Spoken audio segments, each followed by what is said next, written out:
안녕하세요. 오픈도어에 투자하고 있는 오더크입니다. 오늘 주가는 어떻게 됐는지 한번 보면은 좀 떨어졌죠? 떨어질 때 보면은 좀 많은 큰 폭으로 좀 떨어져요. 올라갈 때도 좀 큰 폭으로 올라가고 변동성이 조금 크다라는 걸 알 수 있죠. 어, 생각보다 투자하기 쉽지 않다는 얘기는 변동성이 크기 때문에 쉽지 않다라고 생각이 되고요. 일단은 상승분을 절반 정도 토해낸 상황이죠.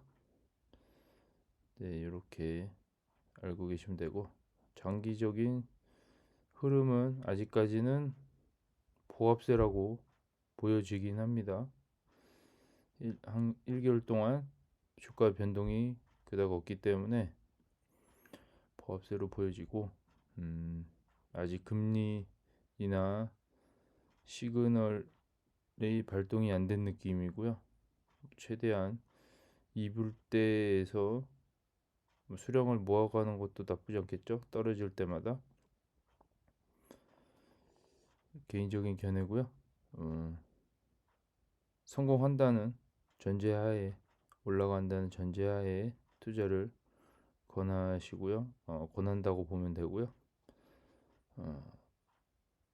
든 6개월 추이로 보면 조금 상승했다라고 알고 계시면 되겠습니다. 생각보다 투자하기가 어려운 종목이에요. 네. 근데 이걸 무수히 많이 겪어왔기 때문에 괜찮습니다. 이게 매일 촬영을 하다 보니까 감정 기복이 아무래도 영상에 많이 담기는 것 같아요. 한 새벽에 제가 새벽에 일을 하다 보니까 새벽에 주가창을 보면은 그날은 올라갈 때 기분하고 이 떨어질 때 기분하고 확실히 틀리긴 하더라고요. 뭐 일을 함에 있어서 올라가면은 좀 기분 좋게 일을 할 수 있고 좀 떨어지면은 좀 약간 꿀꿀한 상태에서 일을 한다고 보시면 되는데 음, 아무래도 그게 심리가 참 안정되게 꾸준히 투자하기가 쉽지가 않네요. 다른 분들도 비슷할지 모르겠네요. 아무튼 견디기 힘든 시기를 조금씩 지나가고 있지 않을까 생각이 되고요. 뉴스나 이런 거는 없어요. 제가 미리 봤는데 오픈도 뉴스는 그렇게 자주 나오는 편이 아니잖아요. 뭐 관심사가 이쪽 AI 쪽도 아니다 보니까 부동산 쪽이다 보니까 뉴스 기사 그렇게 자주 나오는 편이 아니고 지금 또 심지어 하락장이잖아요. 그래서 오픈도 소식이 궁금하신 분들은 어, 뉴스가 별로 많이 나오질 않으니까 뉴스보다는 이렇게 주절주절 떠들 수밖에 없는 뭐 다른 주제로 얘기를 한다거나 오픈도어 외에 다른 얘기를 한다거나 이런 날이 더 많아질 것 같기도 하고요.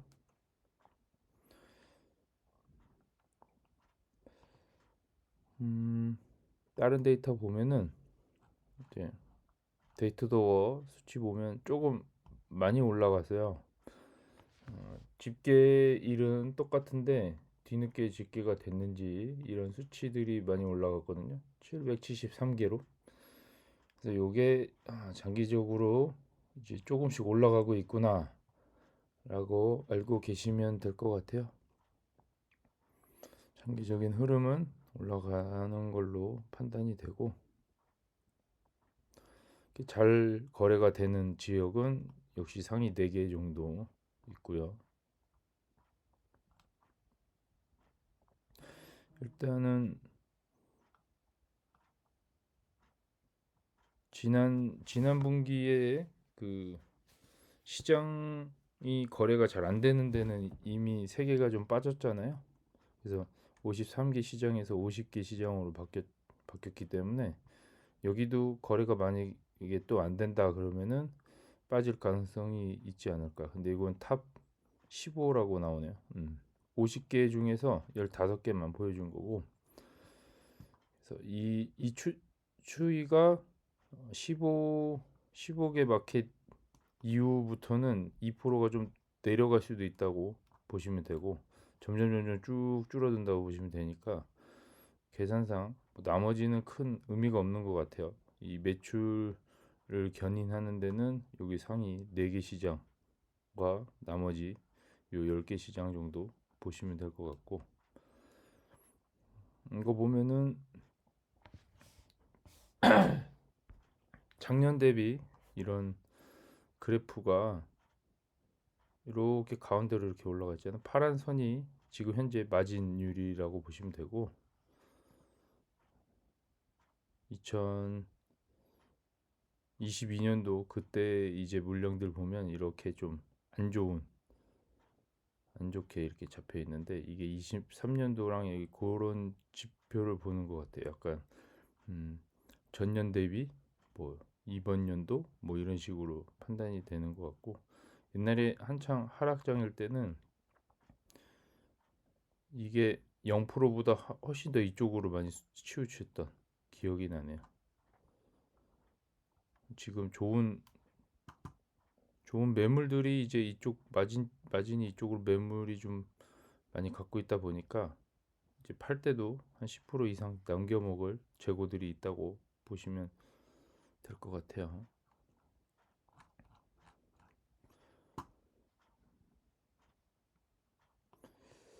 오늘 X 의견 한번 보면은 별로 이렇게 많진 않더라고요. 상승할 때 나오는 의견들하고 또 이렇게 하락할 때 나오는 의견들하고 전혀 상반되게 나오니까 그것도 참고가 되는 부분이긴 하네요. 그래서 보면은 이게 엊그저께 나왔던 기사인 것 같은데, 2월 주택 판매 공급이 개선되면서 9.5% 급증했다고 하네요. 2월 주택 판매가 공급이 갑자기 개선되면서 급증했다. 2월에 많이 팔렸다라고 보시면 되고, 평도 대비 1년 중 가장 큰 월별 증가율이라고 하네요. 그러니까 오픈도어가 지금 2월, 3월, 4월 이런 식으로 좀 올라갈수록 매출이 훨씬 더 증가할 거라고는 예상은 되고 있긴 한데, 1분기, 2분기 가이던스가 좀 좋게 나오면 좋겠네요. 이건 또 다른 의견인데, 오픈도어에서 판매하지 않는 주택에 대한 제한을 원하는 구매자를 위한 서비스도 만들어야 합니다. 오픈도어에서 판매하지 않는 것에 대한 제한을 원하는 구매자를 위해 서비스도. 안 파는 지역도 이렇게 뭔가 제한을 받아달라는 얘기인가? 뭐 이런 의미로 받아들인데, 지금 서비스를 안 하고 있기 때문에 이거는 그건 것 같아요. 뭐 서비스 지역에서 이제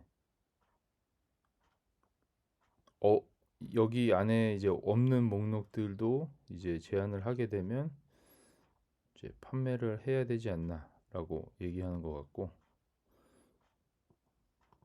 이제 바이박스 범위 내에 벗어난 매물을 얘기하는 것 같아요. 거기서 벗어나면 이제 오픈도어가 사질 않은데, 그 이후에 그 바이박스를 벗어나는 구매 목록도 좀 이렇게 관심을 가져달라는 얘기인 것 같고요.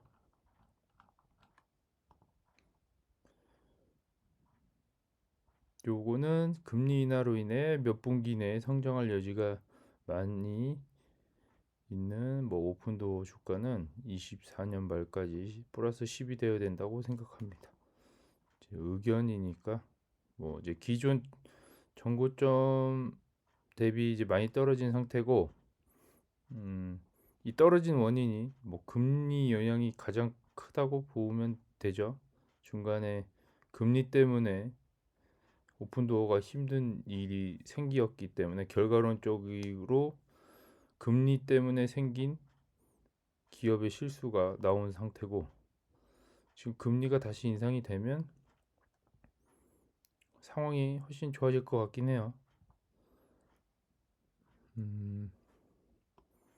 어쨌든 이것도 뭐 어쨌든 제 의견이고요.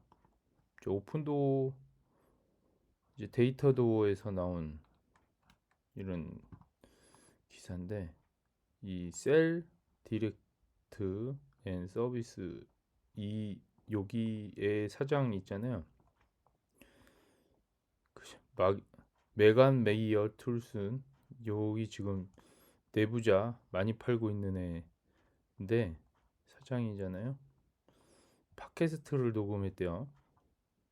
이 마이클이라는 사람과 팟캐스트를 녹음했는데 이 사람 얼굴이 여기 나왔어요. 그래서 이렇게 나왔는데 이걸 좀 제가 확대를 해봤는데 이렇게 생겼더라고요. 오픈도어 주식을 가장 많이 팔고 있는 인물이죠. 네, 살도 터동터동하게 많이 쪘네요. 주식을 좀 많이 팔아가지고 부를 너무 많이 얻은 느낌이에요. 표정이 좋네요. 네. 이거 보면은 30년 모기지 금리는 좀 떨어졌다. 6.91로 떨어졌는데 이 추세선 보니까 아무래도 많이 떨어진 상황이고 계속 떨어질 예정일 것 같아요. 느낌이 그냥 쭉쭉쭉 떨어질 것 같고, 금리 인하 시작 전부터 이제 떨어지기 시작하는 것 같아요.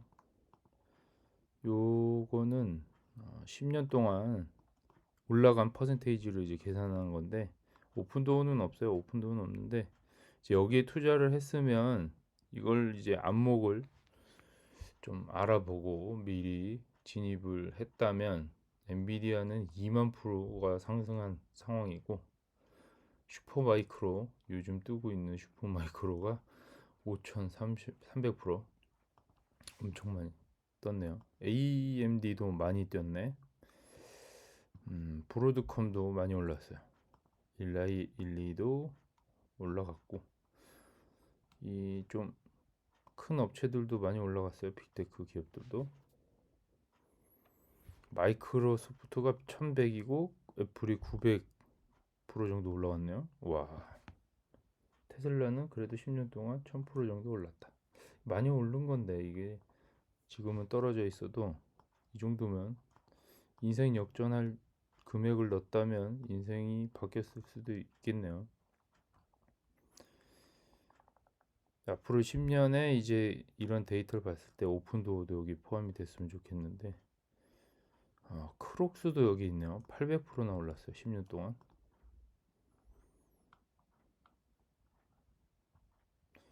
알파벳이 생각보다 안 올랐네요. 뭐 이런 데이터고요. 재미로 그냥 봐주시면 좋을 것 같고, 이 엔비디아를 놓친 게 가장 흠이 될 만한 상황이네요.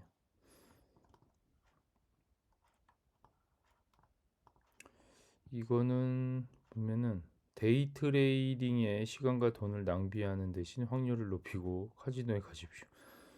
카지노가 확률이 더 좋다는 얘기죠. 이 데이 트레이딩 요거를 보면은 이렇게 생겼는데 100명 중에 1명 정도는 이제 마켓을 이길 수 있다. 뭐 이런 의미로 받아들이면 좋겠어요. 요 카지노는 100명 중에 13명 정도의 이길 확률이 있다. 이런 얘기고, 그 정도로 데이 트레이딩이 어렵다는 얘기죠. 도박이라고 이제 굳이 표현을 하자면 올라갈지 내려갈지를 맞출 수 있는 사람이 100명 중에 1명 정도는 나온다는 얘기죠. 이제 만약에 이 주가 예측을 차트로 분석을 해서 그날 따라 뭐 큰 비중을 넣었다 그랬는데 이거를 상승을 맞추거나 하락을 맞추는 이게 사실 쉽지가 않다는 거죠.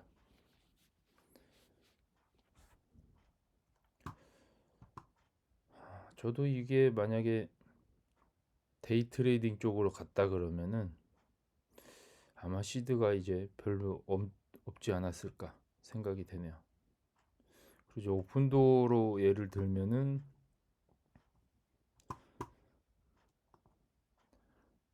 이제 보면은 고점에서 많이 팔잖아요. 이제 고점이라고 했을 때가 뭐 보통 이렇게 꼭대기까지 올랐다 쫙 밀리는 날 있잖아요.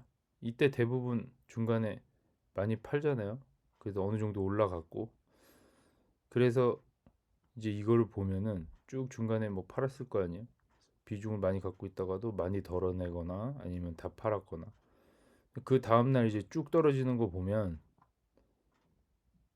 이제 자기가 꼭지점에서 팔았다고 생각할 거 아니에요.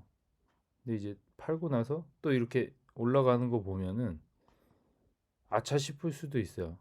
이게 사람 심리라는 게 어 이제 장기적으로 이제 이거를 중간에 발라먹는 개념으로 가야 되죠. 이익분을 중간에 수익 실현을 하고 다시 진입을 저점에서 하고자 하는 심리로 들어가는 거기 때문에 이 당시에 만약에 봤다 그러면은 이렇게 올라갈 줄 몰랐으니까 뭐 한 여기가 바닥이다 생각하고 다시 들어갈 수도 있잖아요. 어느 정도. 근데 다 들어가진 못하고 또 절반 정도 들어가겠죠. 근데 또 맞출 수도 있어요. 이게 두 번 연속 맞춘다거나 이럴 수 있는데 여기가 또 꼭지점이다 싶어서 절반분을 또 팔면은 이득을 많이 본 거잖아요. 그래서 이제 쭉쭉쭉 떨어진다라고 했을 때 이제 저점을 또 기다리는 거죠.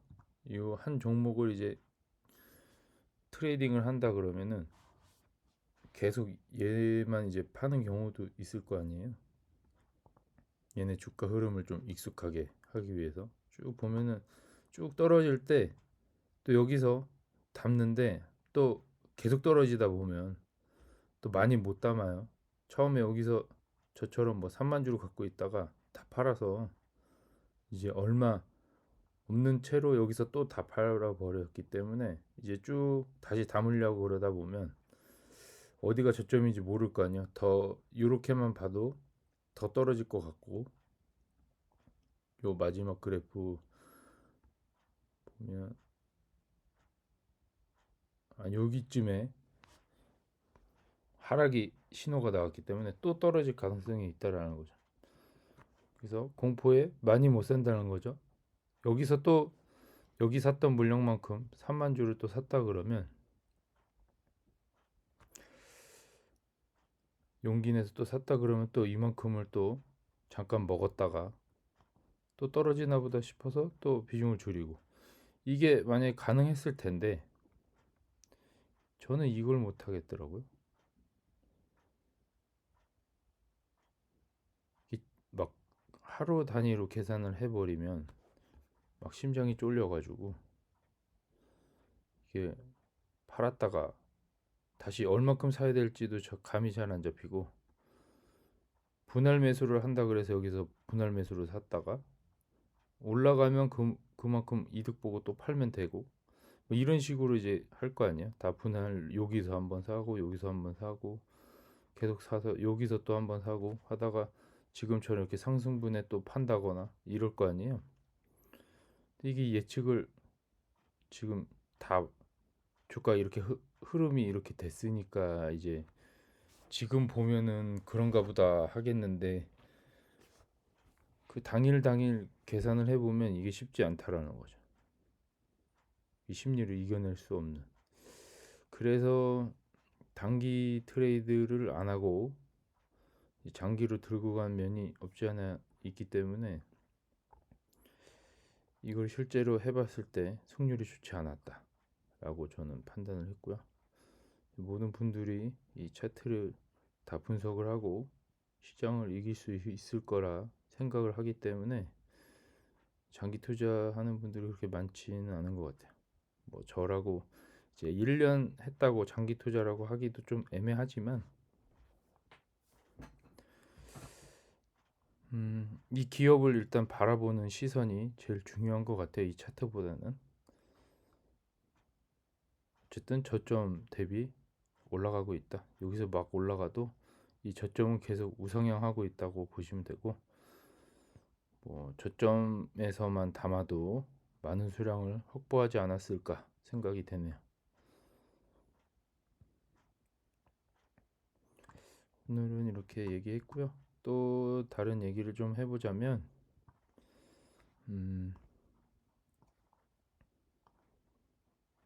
오픈도어가 시장에서 이길 수 있는 가장 좋은 무기는 세 가지가 있는데요.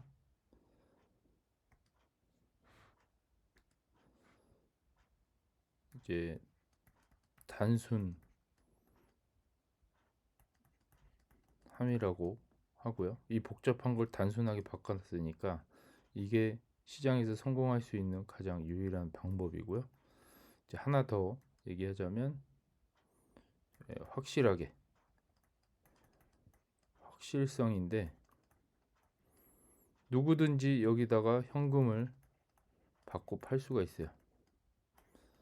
그래서 이 확실한 방법, 그러니까 부동산 하락장에 물건을 팔고 싶어도 사고 싶은 사람들이 없잖아요. 근데 여기다가 얘기를 하면 무조건 판매가 된다. 조금 낮게 측정이 되더라도 시세보다. 그렇지만 어쨌든 팔고 떠날 수 있다라는 거죠. 그러니까 주택을 갖고 있던 1주택자가 무주택자로 태세 전환을 할 때 쉽게 여기서 이렇게 갈 수 있다는 거죠. 현금을 받고. 이 오픈도어는 요 두 가지, 마지막 한 가지 더 얘기하자면 속도예요, 속도. 이게 최단 시간 14일 이내에 떠날 수 있는, 기존 시스템은 90일이잖아요. 근데 지금 이 속도를 이만큼으로 줄여놨다. 그래서 얘의 속도의 최대 강점이라고 생각이 되고요. 여기서 뭐 비중이, 저는 얘가 한 70% 정도 되지 않을까 생각이 되네요. 여기는 한 20%, 여기는 한 10% 정도. 요거는 이제 온라인으로도 했기 때문에 이 온라인도 되게 편한데 과정도 되게 편한. 그래서 사람들이 쉽게 접근을 할 수 있잖아요. 그리고 이 현금에 대한 확실함, 이런 강점이 있다고 생각이 되고, 하지만 이거 대비 속도가 저는 제일 중요하다고 생각해요. 이 속도가 제일 중요하다고 생각하는데, 이유는 결국에는 속도가 이길 수밖에 없는 게임이다. 이거를 이제 예를 제가 들어봤는데, 쿠팡을 예로 들을게요. 쿠팡이 우리나라에서 속도, 가격보다는 속도로 국내 점유율을 높인 케이스라 이거를 예로 갖고 왔고요. 이 네이버에서 쿠팡이 추월한 시기가 2021년도 코로나에서 추월이 됐어요. 점유율이 추월이 되고 점점점 격차가 벌어지고 있는 상황이고요. 현재까지. 이 네이버는 기존 판매자들이, 네이버에서 판매하는 사람들은 CJ나 한진, 뭐 기존 롯데 이런 택배 업체를 이용해서 개인 오픈마켓이다 보니까 그분들이 그 택배 회사를 이용해서 보내잖아요. 그럼 보통 하루 만에 오는 경우가 없고 이틀에서 3일 정도 걸리잖아요.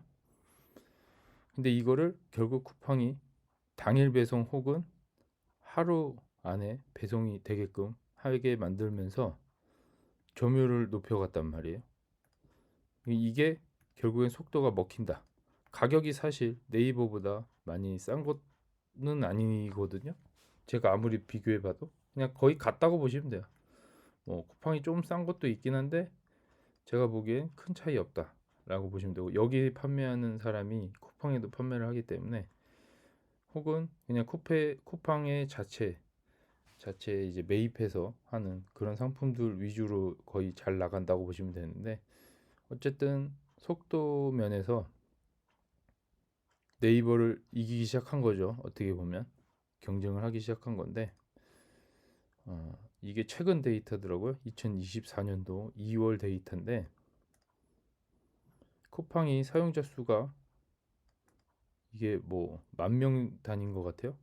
네, 그러니까 3천만 명. 우리나라 인구 기준이 뭐 4,500에서 5천만 정도 되잖아요. 근데 거의 대부분이 사용을 한다, 쿠팡을. 그랬을 때 이제 여기는 이제 네이버가 나오진 않았는데, 네이버가 예부로 잡히는 게 아니기 때문에, 네, 어쨌든 이겼잖아요. 그래서 속도 면에서 11번가, 이것도 네이버랑 성격이 비슷한 데잖아요. G마켓 다 일반 오픈마켓이고 다 배송이 2, 3일씩 걸리는 업체인데, 어쨌든 속도로 이 게임을 이겨버렸다. 이 수많은 경쟁자들을 물리치고 속도에서 최강자로 군립을 한 상태인데, 여기 보면은 알리도 있고 테무도 있잖아요. 요 최근에 진입한 케이스인데, 요거 중국 업체잖아요. 여기는 강점이 뭐냐라고 제가 분석을 해봤는데, 이 속도는 아니고, 속도는 한참 뒤처지죠. 한 일주일 정도는 걸려야 되니까. 직구 사이트인데, 일단은 물건이 대부분 중국에서 넘어오고, 이 같은 물건인데 11번가에서는 뭐 5천원에 파는 거 여기서는 2,500원에 팔고, 뭐 이런 케이스라 가격에서 우위를 선점하고 여기까지 올라온 거거든요. 그러면 이 속도에서는 일단 한국 사람들은 속도잖아요. 근데 한국 사람만 속도를 생각하는 것 같진 않아요. 어쨌든 사람들의 욕구는 빠른 걸 원하기 때문에 언젠가는 이 빠른 걸 더 원하게 된다라는 거죠. 가격보다는. 근데 이제 가격도 어느 정도 받쳐주게 되면 이렇게 점유율이 올라갈 수 있다. 이 가격으로 승부를 보고 있는 업체가 두 군데이기 때문에, 그래서 지금 한국은 쿠팡과 알리와 테무의 싸움인데, 요거를 오픈도어로 접목시키면은 여기다가 합리적인 가격이 되겠죠. 오픈도어는 이 가격 책정에 되게 심혈을 기울이고 있어요. 그래서 요 가격 책정에 되게 AI를 이용해서 가격 책정을 하고 있기 때문에, 얘가 얼마나 정확하게 시세에 맞게 판단을 해서 사람들이 구매할 수 있게끔 하느냐가 여기서 더 추가가 되는 거죠. 속도가 제일 중요하고, 이제 가격이 받쳐주고 나머지가 더 따라온다면 되는데, 얘가 저는 비중이 점점 올라갈 것 같아요. 제일 중요하다고 보는 거는 속도고, 그 다음에는 가격이라고 저는 판단이 되고, 근데 요 세 개가 지금 현재는 밀고 있는 느낌이고, 이제 여기서 AI가 점점 똑똑해지면서 요거까지 추가가 되겠죠. 지금은 조금 멍청한 것 같기도 하고, 멍청했으니까 회사에 불이익을 줬겠죠. 그래서 AI가 점점 세월이 지나면서 데이터가 수집이 되고 똑똑해질 거라 생각이 되고, 이 가격이 어느 정도 맞아 떨어져야 전환율이 올라갈 거 아니에요. 이 전환율을 올리기 위해서 합리적인 가격이 돼야 된다라고 생각이 되고, 결국에는 여기서 밀고 있는 거는 속도잖아요. 속도 싸움이고, 게임 체인저가 되기 위해서는 어느 순간 사람들이 이 속도를 찾는다라는 거죠. 이제는 90일 기다리기 힘들겠네. 예전에 우리 택배만 봐도 3일이면 그래도 빨리 온다 생각했는데 이제는 하루도 기다릴 수 없는 상황이 왔잖아요. 여기도 주택 판매가 어느 순간 90일을 기다려야 되는 불확실성이죠. 심지어 이 90일 동안 기다려도 판매가 될지 안 될지 모르는 상황에서 이제는 14일 만에 이제 90일까지 뭐하러 기다려라고 생각을 하고 바로 이동할 수 있는 그런 시대가 저는 곧 올 거라고 생각이 되고요. 이 14일 만에 이동하는 이런 메리트를 갖고 바로 현금을 들고 이동을 할 수도 있고 다른 집으로 갈아타기가 바로 될 수도 있는 이게 가능하다는 시스템이 또 심지어 독점이잖아요. 독점이기 때문에 경쟁 업체가 이제 뭐 오퍼패드 다 망하고 오퍼패드만 아이바잉 사업을 하고 있잖아요. 근데 여기 규모는 사실상 오픈도어랑 견줄 수 없는 점유율을 갖고 있고요. 오픈도어가 점유율이 이 정도면 오퍼패드가 이 정도라고 보시면 되세요. 그리고 하는 지역 서비스 자체도 여기 전국 단위지만 여기는 일부 지역만 하고 있는 걸로 알고 있고 오픈도어의 청사진은 이제 속도에 달려 있지 않을까 개인적인 생각이고요. 이 시점이 언제 될지는 좀 걸리지 않을까 생각이 돼요. 쿠팡도 국내 점유를 하기 위해서 한 10년 정도 보낸 것 같기도 하고 거의 한 7, 8년 걸리지 않았나. 점유율 1등을 달성하기 위해서. 근데 여기도 그 정도 세월이 좀 지나야 된다고 생각이 되고 지금 이미 10년이라는 사업을 했음에도 불구하고 모르는 미국인들이 되게 많잖아요. 그러다 결국에는 10년 동안 얘네들이 한 거는 이런 서비스도 있고 이렇게 잘 굴러간다라는 그런 약간 시스템적으로 완성이 된 상태라고 보시면 되고 10년 동안 이제 대량 생산을 하면 되는 거죠. 이 자동차 업체처럼 이제 자동차를 만들 수 있는 기술은 갖춰졌으니 이제 찍어내기만 하면 되는 그런 상태라고 보시면 됩니다. 그래서 완전 초기 스타트업이라고 생각이 되고 대량 생산의 개념으로 많은 거래량이 터졌을 때 이때 오픈도어는 좀 많이 수혜를 받지 않을까 생각이 되네요. 아직까지 더 움츠려져야 되는 상황이고 기대치가 좀 그렇게 많지는 않은 것 같아요. 전 세계인들이 어쨌든 주식 투자를 하고 있는 상황이기 때문에 이 심리가 어쨌든 부동산이 많이 돌아와야지 주가 상승도 어느 정도는 할 수 있을 것 같다. 그래서 저는 올해 안에는 그래도 한 10불 근처에만 가도 선빵하지 않았나 생각이 되네요. 오늘은 그냥 이런 얘기로 얘기해 봤고요. 속도가 제일 중요한 게임을 하고 있기 때문에 미래 가치가 좀 있지 않나. 지금 투자하시는 분들은 이걸 믿고 좀 더 기다리면 되지 않나 생각이 되고 저도 이거를 믿고 있기 때문에 좀 지치고 힘든 시기지만 버텨야 된다고 생각이 됩니다. 오늘은 여기까지 촬영하고요. 또 내일 찾아뵙도록 하겠습니다. 감사합니다.